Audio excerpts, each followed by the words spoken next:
Hi everybody, my name is David. I am delighted to be here, and I'll just say first and foremost before I get into my whole presentation, I think it's wonderful that you all take your own free time on a Saturday morning to come here and educate yourselves. I think in real estate, the thing that I admire most is when people come to me and they genuinely want to educate themselves, because an informed buyer is the key to whom I will work with.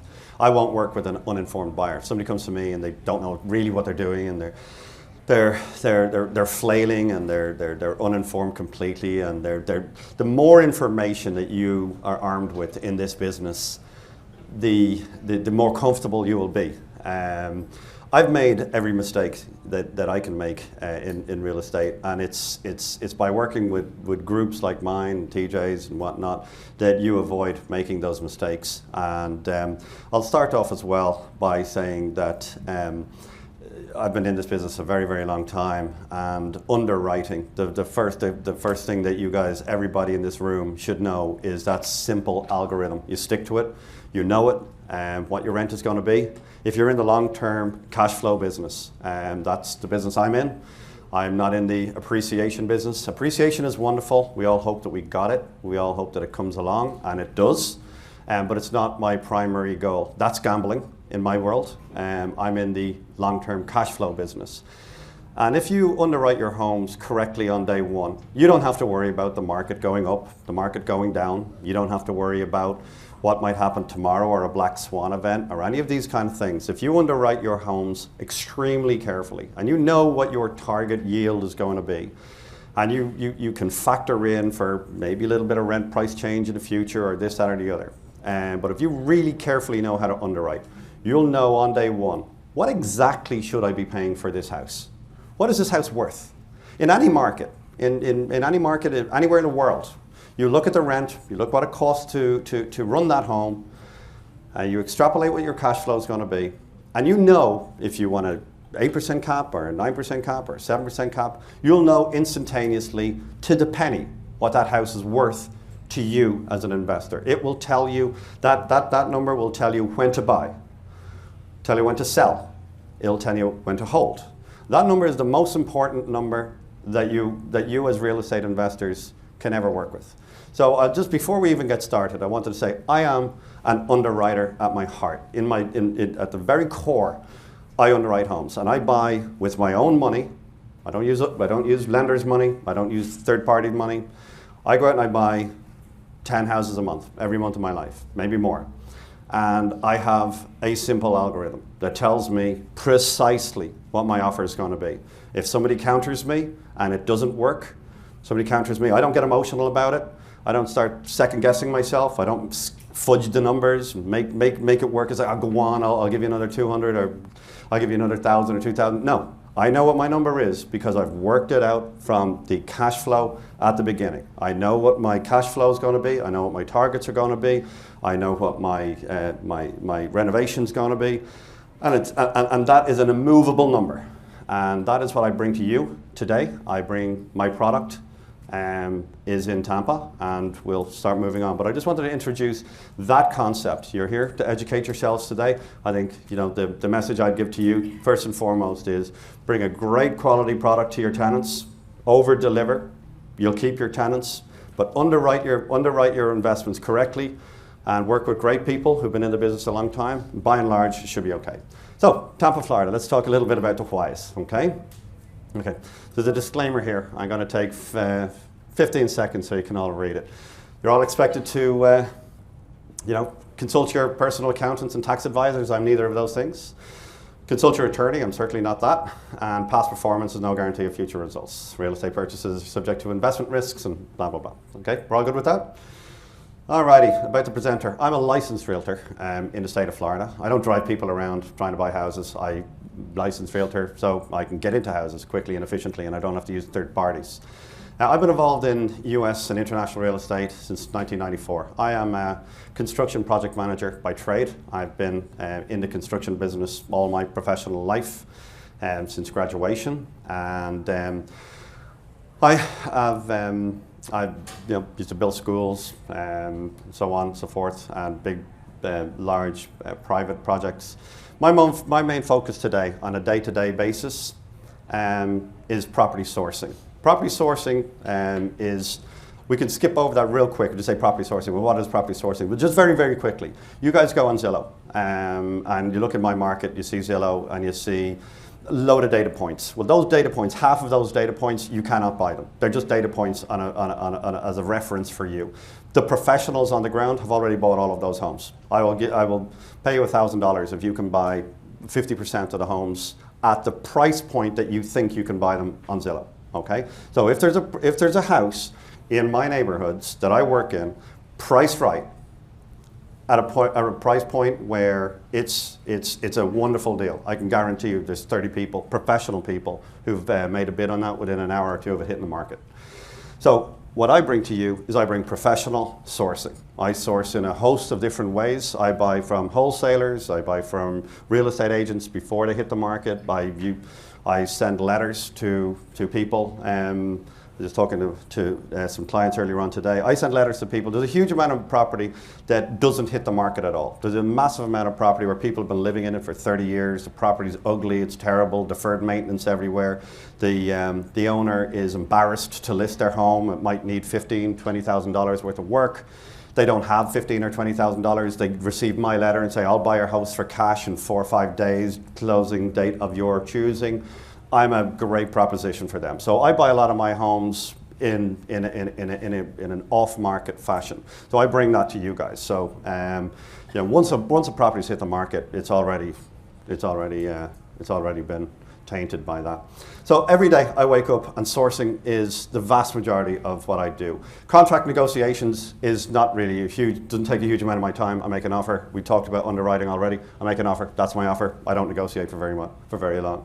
Estimating, construction and project management. Well, I used to do that for a living. So estimating is something that when you've done the amount of houses I've done, I walk in and it takes me 5 or 10 minutes to walk through a house, say, well, the kitchen, bathroom, tile, floor, exterior painting, interior painting, roof, AC, fencing, landscaping, there we go. So I know those numbers inside out and back to front. So I can tell you to within 2% what a house is going to cost me in under 5 minutes. So so in the last year, with 55, I think it's probably about 60 now, I've bought and renovated about 60 homes in the last 12 months. Okay, that's a little bit about me. Okay, why we love Florida. We're going to skip through this pretty quickly because I want to talk about our homes, okay? But Florida, essentially, first and foremost, Florida is like we were talking about earlier on, Florida is just a growth story. Florida is expected to grow by 35%. The city of Tampa is expected to grow by 35% population-wise in the next 10 years. That's an extra 1 million people in the city of Tampa, okay? In the next 10 years. So it also is leading the country in job growth, okay? So we all hear Texas, we all hear lots of other things, but Florida is actually leading the country in job growth right now. The unemployment rate in Florida is 4.8%, so we've got effectively full employment. It's an extremely landlord-friendly state. So if somebody doesn't pay your rent in Florida, they get a 3-day notice. On day 5, they get an eviction notice. On day 26, they're out of there. There is no way a professional renter can play the system. It is an extremely landlord-friendly state. I've never seen anybody. We have very few evictions, to be perfectly blunt. In fact, none. The reality is that a tenant knows they're going to lose the battle, so they don't fight the fight. Okay, so if they know they're going to lose the battle, they don't fight the fight.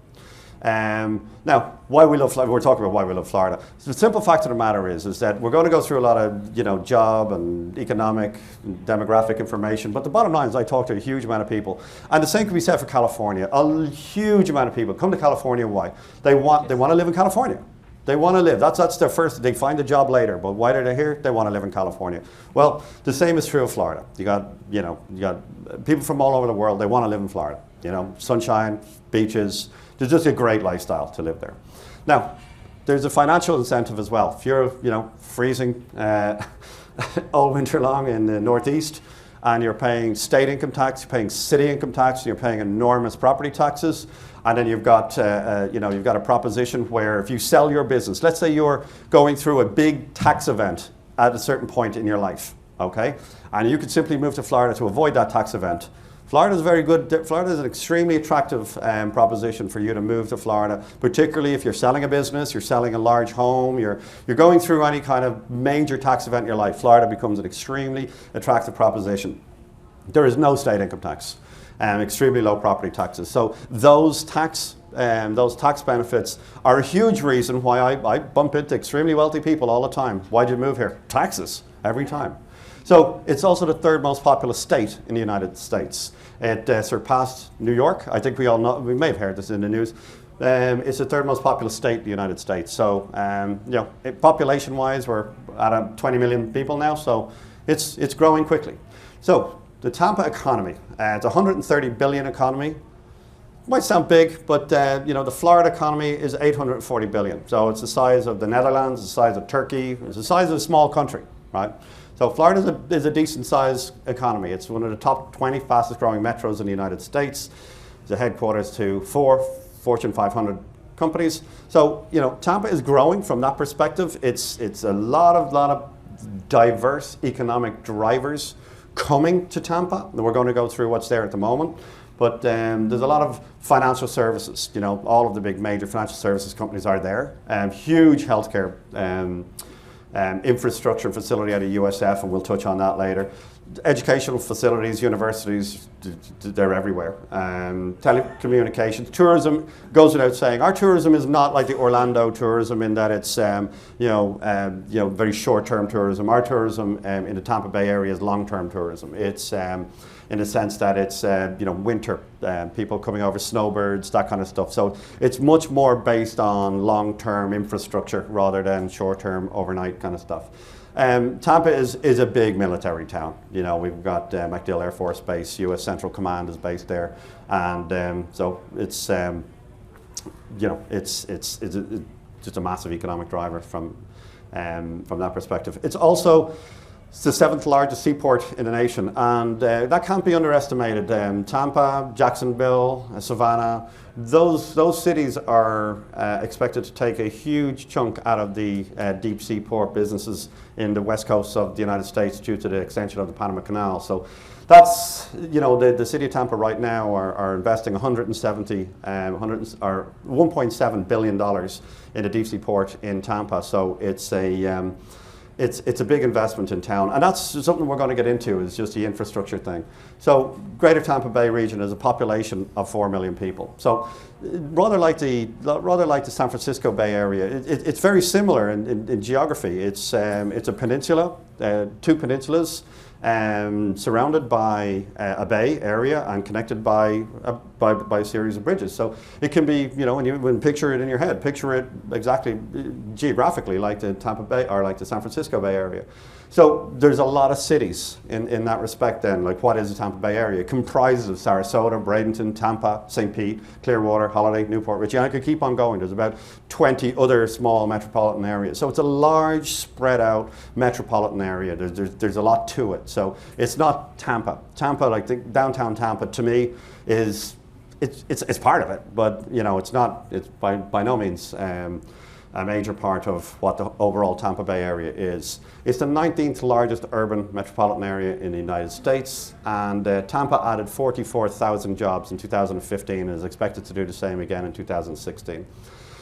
Tampa's a low tax, so again, we're still on the whole topic, why do we love the Tampa Bay area? It's a low tax, great climate, very diverse business, and it's a great health and education environment. So let me just talk about something that I personally observed. From 1999 to kind of 2005, let's say, the Floridian economy was very much based on this, this construction boom that, I would say represented maybe 16-17% of the economy. One of the things that's stark, and it's very self-evident now to watch, is that there is no real new house building going on. The new build and construction outside of infrastructure construction. New build construction is rather irrelevant in overall in Florida. So I would say it's amazing for me to see just how the recession and the downturn has required Florida and the Tampa Bay area to completely rethink itself, reinvest in itself. And from a political point of view, from a business perspective, I think it's been really, really impressive to see how the state of Florida has reinvented itself and how it's looked to expand its overall economic outlook, and it's in life sciences and IT and whatnot. So it's very self-evident when you go there. Tampa, the city of Tampa and the state of Florida is building for its future. You can see from an infrastructure point of view, everywhere I go, they're expanding bridges, they're expanding just the road system the road system everywhere I go. They're expanding it, they're making it wider. There's a $2 billion road expansion project going on. We're going to get into the infrastructure thing now. The airport is got a I think it's 1.2 or $1.3 billion expansion going on to Tampa Airport right now. They're about to double the amount of passengers that go through Tampa Airport from 17 million to 35 million in the next year.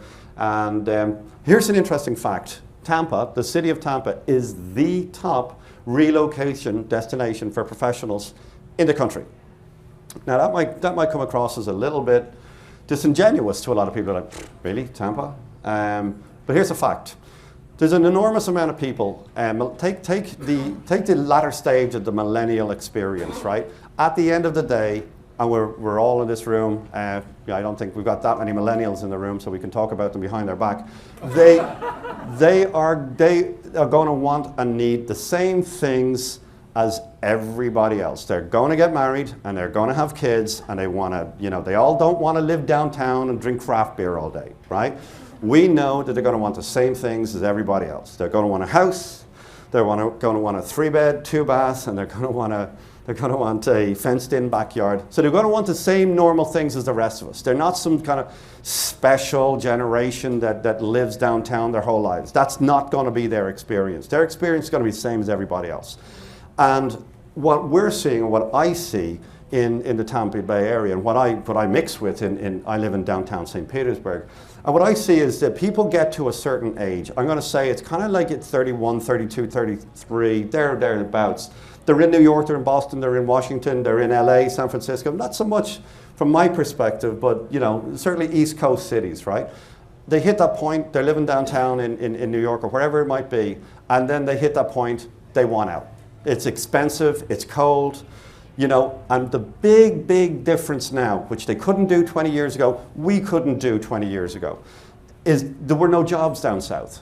The southern Sun Belt didn't have the economic drivers that would bring you there. There weren't the big corporations, there weren't the big job opportunities. Well, guess what? There are now. So now you can move down to the south, you can move into the Sun Belt, Texas, Florida, North Carolina. You can move there now. You can have a great house for $200,000 or below. You can have the fenced-in backyard, a decent school, and have a great job. You have a high quality of life. So Tampa right now is the most moved to city in the country, followed by Jacksonville, Charlotte, San Antonio, Austin. You can see that list yourself. Now, there's another list that I have as the most moved away from cities. I didn't think I'd show that here because it's kind of offensive to some of the cities.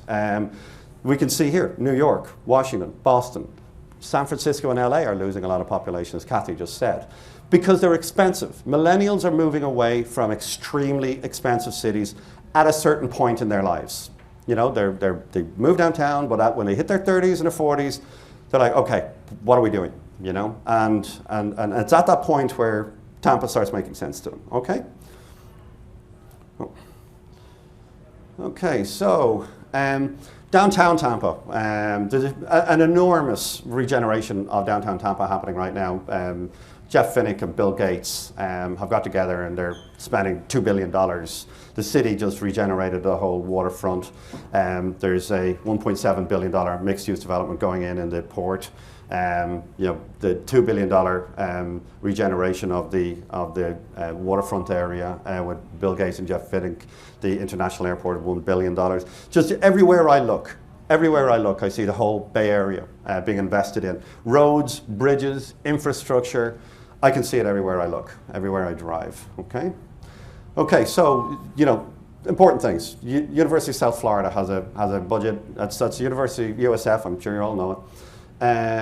48,000 students, 9,000 staff, has an economic impact of $4.6 billion on the economy every year. There's more than 19 firms in the Tampa Bay area with $1 billion of revenue or more. And Fortune 500 companies include Jabal Circuit. They're like Foxconn. I'm sure you all know Foxconn. So they make things like the iPhone and whatnot. Tech Data, WellCare Health. And biggest employers are Baycare, MacDill, Air Force, 15,000 people. That's Central Command. Publix is a big supermarket chain. So these are just to name a few. I just want to get through this part reasonably quickly so we can get into the actual houses part. MacDill Air Force Base contributes $5 billion to the economy. That's in South Tampa. 5,000 tourism jobs with an average income of $44,000. I just want to get into tourism jobs for a second. Everybody thinks, tourism jobs is $10 an hour theme park workers or somebody who, cleans your hotel room. It's not. The people I know who work, these are engineers. These are, lawyers. These are realtors. These are, there's a huge professional class that also work within the tourism industry. So tourism is not this low-paying industry. It supports a huge professional class as well. I just want you to be aware of that. Clearwater Beach, everywhere I look, is high-rises. Downtown St. Pete, high-rises going up. So there's no shortage of inventory in all cities in the United States. In the downtown sector, there's no shortage of inventory coming in the high-rise stuff. And Tampa has an outstanding reputation for sports events. These are some of the companies: Baycare, big hospital chain; Publix, WellCare, Tech Data, USF, Verizon, and Tampa Attractions. I think you know some of our very poor football teams. And we have a decent ice hockey team and a half-decent baseball team, but there we go. But the real reason I think I took this photograph myself one morning is kind of this. At the end of the day, Kathy said it, I know a lot of people who moved to Tampa. I'm one of them. They move, I think, first and foremost, I didn't move for the lifestyle. I moved for the economic opportunity. That's why I moved. I moved because in 2009, I saw an amazing opportunity to get in on the first rung of a property meltdown. So that's why I got into the Tampa Bay market. But the people I meet on a day-to-day basis are there essentially for the lifestyle. Beaches, climate, sunsets, bars, restaurants. It's, you canvass a lot of people. That's why they're there. Now, everybody knows where, I hope everyone knows where Tampa Bay area is. I'm just going to touch real quick. I've got a little pointer here. I think it works. So this area, Miami, Fort Lauderdale, West Palm Beach, basically up as far as West Palm Beach. That's kind of New York in the sun, as far as I'm concerned. Everybody knows it. I'm sure you've all been there before. Not investable from my perspective. It's overpriced. It's too inflated. Everybody knows the Orlando area. Definitely there is opportunity there. Orlando is a high growth city. There's a lot of great things happening in Orlando. This I-4 corridor there is probably one of the most interesting and important growth areas in a country. I would say within 20 years, there will be a contiguous city between Orlando and Tampa. That's going to be constant and non-stop city. I'm obviously here in the Tampa Bay area, okay? And so that's where I'm based, okay? Now, but where do I base where do I look for? I told you before, there's a lot of towns in the Tampa Bay area. I target the commuter towns, okay? So just real quick, St. Petersburg, that's where I live, downtown St. Petersburg. All of this area from Sarasota, Siesta Key, Bradenton, St. Pete, Largo, Clearwater, Dunedin, all of this is completely built out and has been built out for 50 years, right? Everywhere up as far as Hudson, okay? Completely and utterly built out, right? The only area where the builders are building, see that little circle I'm pointing at there? That's the only area where the national home builders are building right now. They can't get in anywhere here, right? There's nowhere here for them to build, okay? So I'm up here, okay? I'm up here because that is where I find the sweet spot. My little buy box that keeps the houses, that has the houses that I'm looking for. So just again, this is where the new home builders are building. The city of Tampa is moving north, okay? It can't move in any other direction. It's just moving north. So all that million people who are going to move into Tampa are moving all here into Pasco County. So this is Pasco County, right? This is Hillsborough County, and that's Pinellas County, okay? The whole city of Tampa is moving here. I buy houses here. Very specifically buy houses here, because this is where I find, and from here on out I'm going to talk about why I buy houses in the areas I buy them, why I get in my car and I drive 35, 40 minutes every day of my life to source and buy houses here.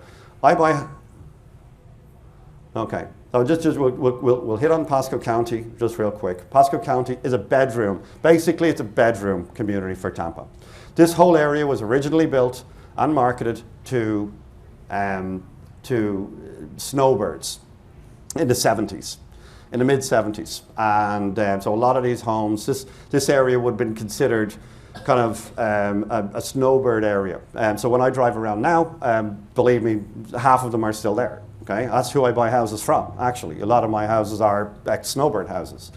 And they were built in the 70s, and the city of Tampa is encompassing this area now. It's getting morphed into the city. So the population of Tampa are moving into this area, okay? Now, this is the only area where I can find houses that make sense, okay, in the whole Tampa Bay area.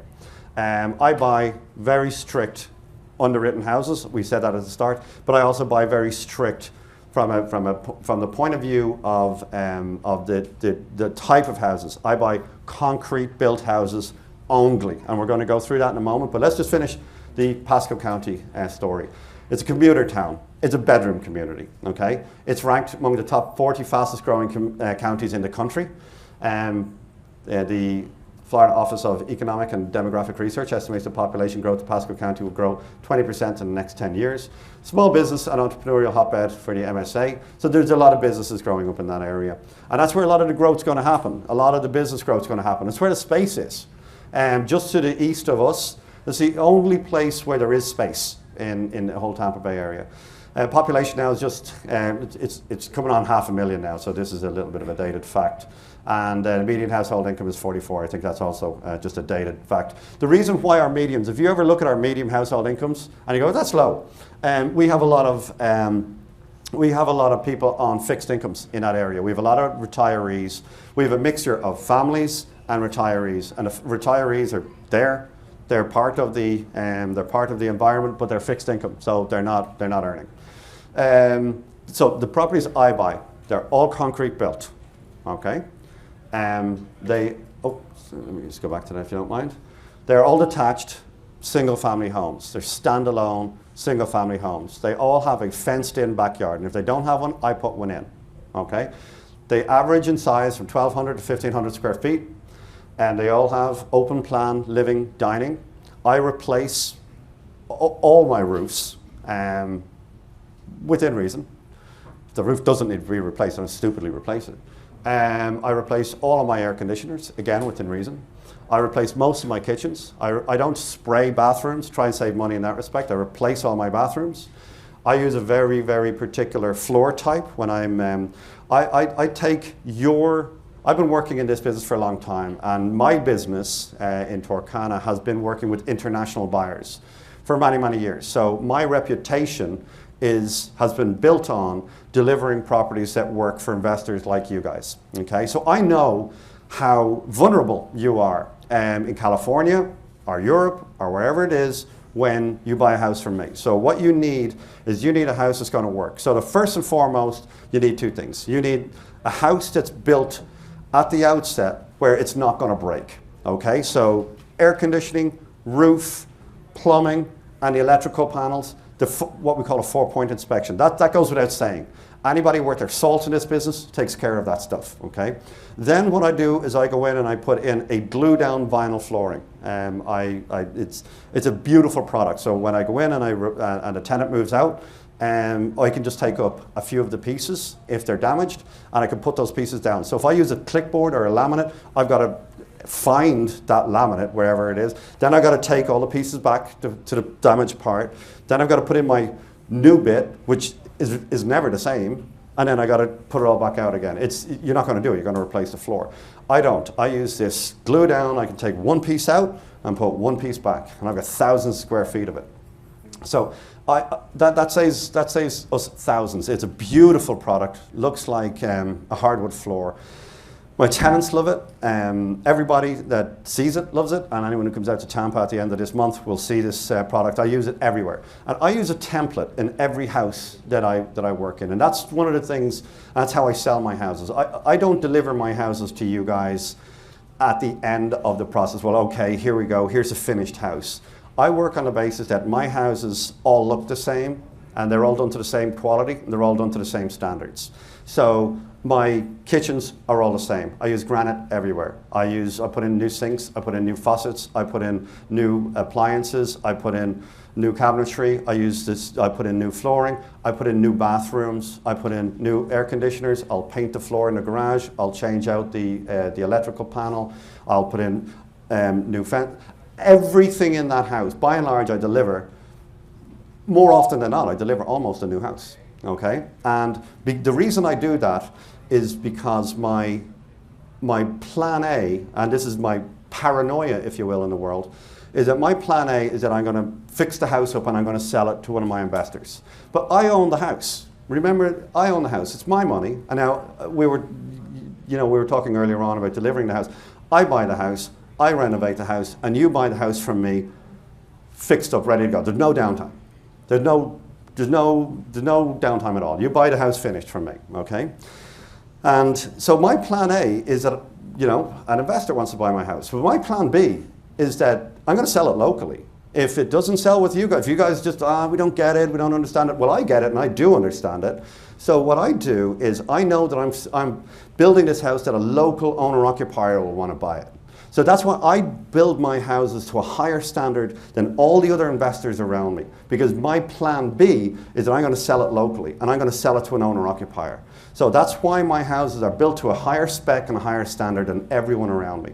That way, when the tenant comes in, the tenants don't have these houses on the rental market. All the other landlords in my market are slumlords. I shouldn't say slumlords in that sense, but they all come in. Most of your competition, if you're buying from me, most of your competition are local guys who are cutting corners. They're going to buy the same houses. They're not changing out anything. They're not changing the cabinets. They're not changing the bathrooms. They're spending as little as they can to make as much as they can in rent. So when the tenants come and the tenant's like, okay, I'm going to move to, Newport Richie, and they start looking around the neighborhood, they see my house, and then immediately, and if they've seen any other houses, they see my house, and they're making an application because there are no similarities. We don't have people see my houses and then go try and find others because they're not going to find it. All right, so this is just a typical. Now this is my first time doing this, so in front of you guys. So I should have had more before and after photographs set up for you guys. So, but this is just an exterior. You can see this is a house that we did on Lloyd Drive. A terrible old home, old roof. Somebody had a garage here. This was a 3-bed. We bought it and they were trying to sell it to us as a 4-bed with a funky garage. So you can see here, I put back in the 2-car garage. I didn't try and get it, resell it as a 4-bed. I brought it back to a 3-bed, which I do frequently. I'll frequently bring a property that somebody's done like this. So you'll see, I didn't go overboard with the landscaping, but I'll take out ugly trees and stuff like that, and I'll put in new doors, new roof. This is a new air conditioner. Everything in this house. This was a brand new house. I just wanted to give you an example. I told you everything I do is a template. So when it comes to renovating the home, or when it comes to refreshing the home after your tenant moves out, I already know the paint. I already know the interior paint and the exterior paint for touch-ups. So we don't have to go, scratching our head, we don't know that paint, so we'll have to paint the house again. Don't have to do that. So here's my template kitchen. If you buy a house from me, this is what your kitchen's gonna look like, okay? That's it.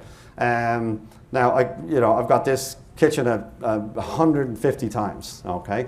These are, this particular picture, I should have got my business partner put this together, but this particular kitchen has got another island just over here. It's got another granite thing. It's got a return and a granite, and it's not great from that perspective. This is the flooring I was talking about. This is the vinyl flooring. This is this glue down vinyl flooring. It's an important money saver for you. It looks wonderful. That's the standard color interior paint. It's just a 2-color interior paint. Baseboards and trim, white, and oh, excuse me. This is my bathroom. I don't mess around with bathrooms. If it's an ugly bathroom, it gets replaced. I don't try and save money. I don't try and keep old baths, and that's the one area where I think you get.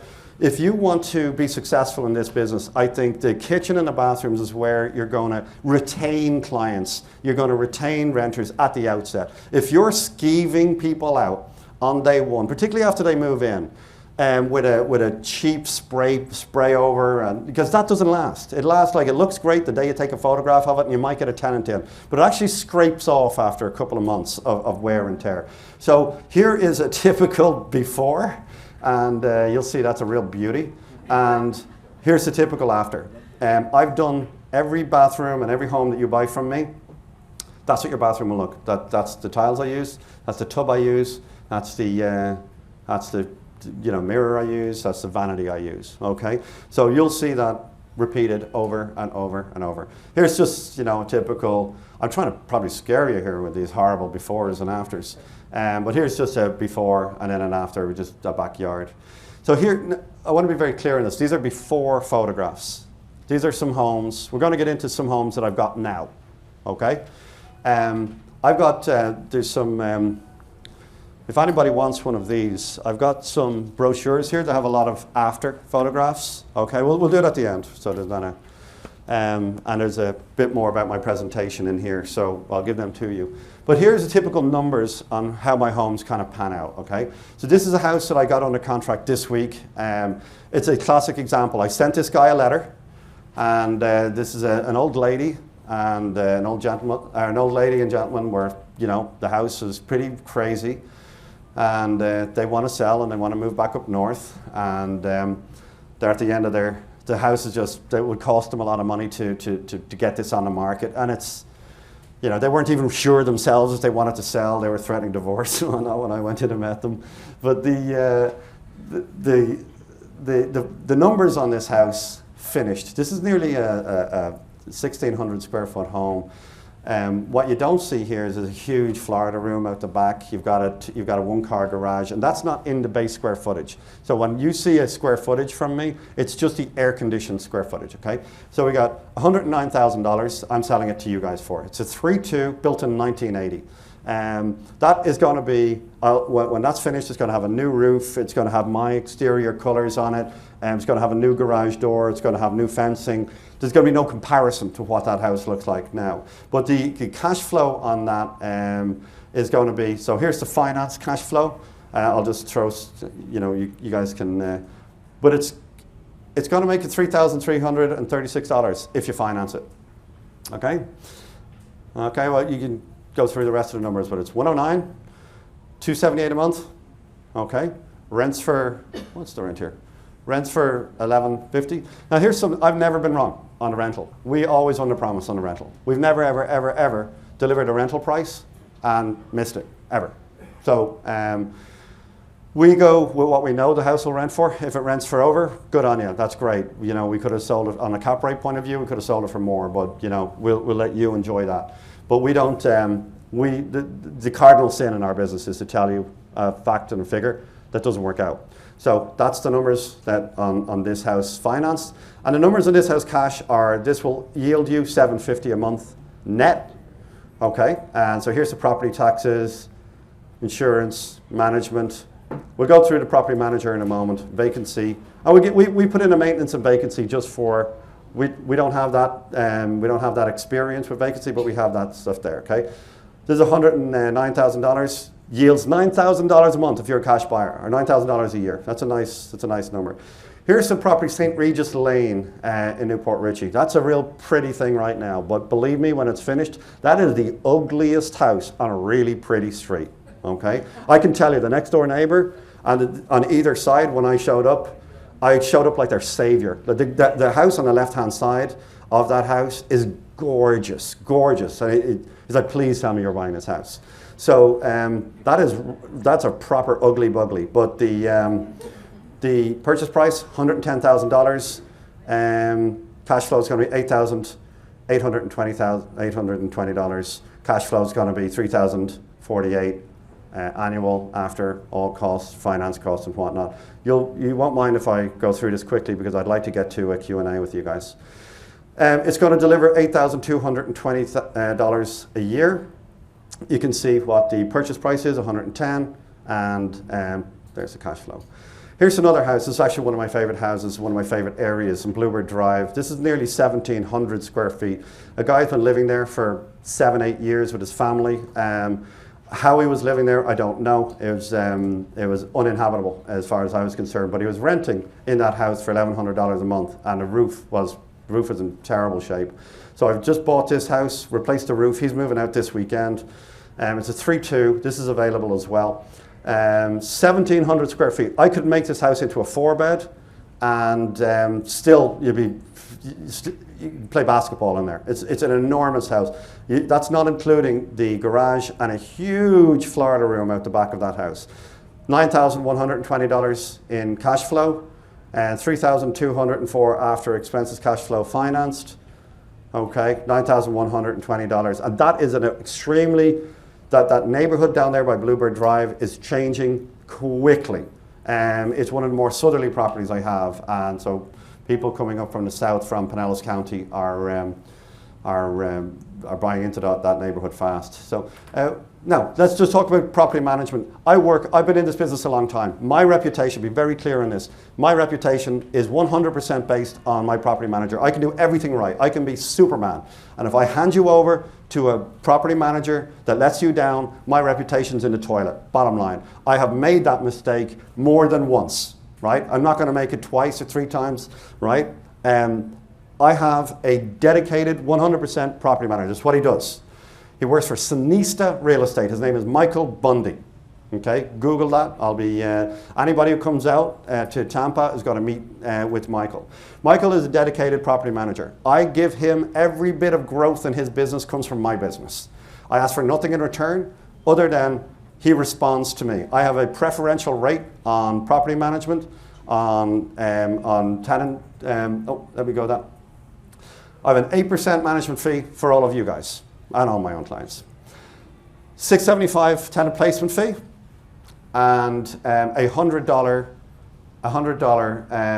tenant renewal fee. Okay, so be very clear. My property manager lets you down, he's going to hear from me. If he hears from me, he knows his business, his entire business growth, and is in jeopardy. He's in trouble if he hears from me, if your guys are having a problem. I have 3 crews, building crews, around the neighborhood at all times. Okay, so if there's a problem, I hear about it, I'm going to deal with it. He's got his own staff and his own crew and all of that kind of stuff. But your satisfaction, your long-term satisfaction is the only thing that keeps my reputation intact. I've got one reputation. I'm long enough in this business. 44 years of age, I've only got one of them, and believe me, the easiest thing for me is to do business with guys who already trust me.